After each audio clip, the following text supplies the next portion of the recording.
This devotion is based on Revelation chapter 14. I just want to say right off the bat, if you have a faith where it's important for you that everything's sugar and spice and everything nice, don't read Revelation. In fact, there's a whole heap of parts of the Bible you shouldn't read, because there's a reality of God that is more, and it's important. So just getting straight in, chapter 13, the previous chapter was like there's dragons, there's beasts, there's carnage, and there's this message of stay true to God in the midst of it. Chapter 14, coming after that, is this sense of God will judge, he will act. And it starts with this zooming out from the carnage of earth to seeing things from heaven's perspective. And there's this beautiful picture of heaven. In the midst of all the carnage going on in the world, there's this beautiful picture in heaven. And it starts with these 144,000 who we've talked about before. They symbolize people who've died for their faith in the midst of carnage. And they're the ones who have God's mark on their forehead. In contrast to those who have the mark of the beast, these people have chosen to worship God, not worship the worldly powers, and to take his seal of ownership. And they're in heaven. And there's this beautiful picture of these sounds coming out of heaven. There's this roar like thunder coming out of heaven. You know, heaven is roaring. And there's this song that they're singing, which we're not allowed to know. It's only for them.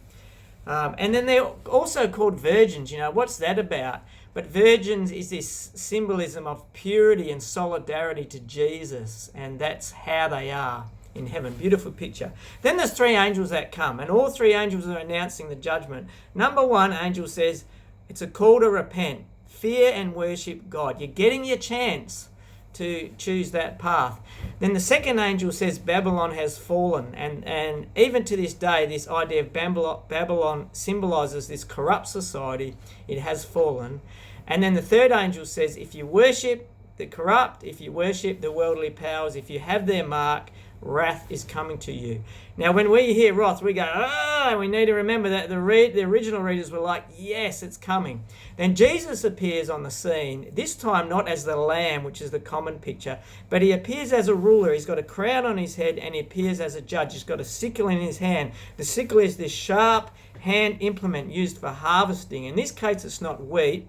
In this case, it's grapes. So an angel comes to Jesus with a message and says the harvest is ripe, it's time to harvest, but it's not souls, it's not a harvest of souls, it's a harvest of judgment. Then there's more angels who come, more sickles coming, and they're harvesting grapes and they're pressing them, and it's an ugly picture in a way, especially to us. There's blood everywhere because he's harvesting these grapes, he's taking them, he's putting them in the wine press, and the chapter finishes with this picture of this river of blood 3 kilometers long and as high as the horse's bridle. No sugar and spice and everything nice here, people.